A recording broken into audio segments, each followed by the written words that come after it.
Yeah, the death zone is simply that level in the atmosphere, that altitude, which will kill you if you stay up there too long.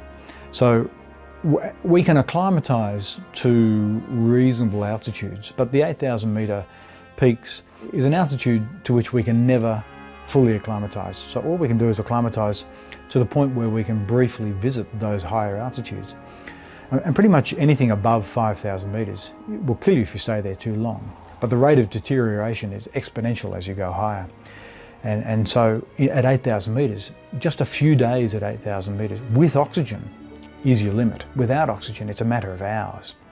Essentially, what it feels like, you feel, of course you can't breathe, you feel like you're not getting a full lung of air, and everything is so difficult to do.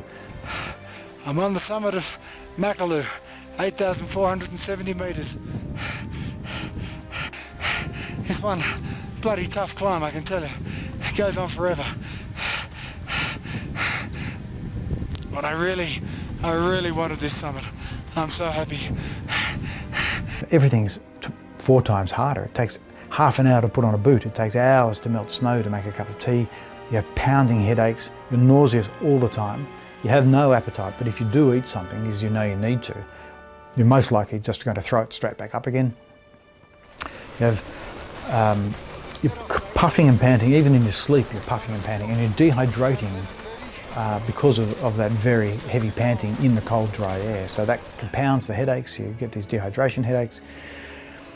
You can get retinal hemorrhage because of the low pressure. Your blood vessels in your eyes burst and become blinded by it, and it's just this plethora of really nasty physical experiences. And if the altitude actually then starts to affect you, because to this point you're relatively unaffected, this is just the normal side of it. If it starts to affect you nastily, then you get double vision, you lose your depth of field, you fall over, you've got blackness, you get a real tunnel vision up there, and that's when you're starting to die from the altitude.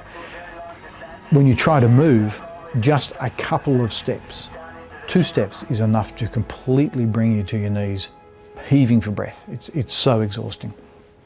Now, if you use oxygen, it's a little bit less than that, but a little nicer than that. But without oxygen, which is my preferred way of climbing, that's pretty much what it is. And so it is all about this self-motivation to keep going in this such an unpleasant atmosphere, and where everything is hurting, and you are sick, and you feel like you're dying because you are actually dying. It's just a brutal place to be, and you can never get warm either, because there's not enough oxygen to burn to generate body heat. Even though you're wearing all this clothing, you can dress up like a Michelin man, but you're still freezing cold, bone penetrating cold.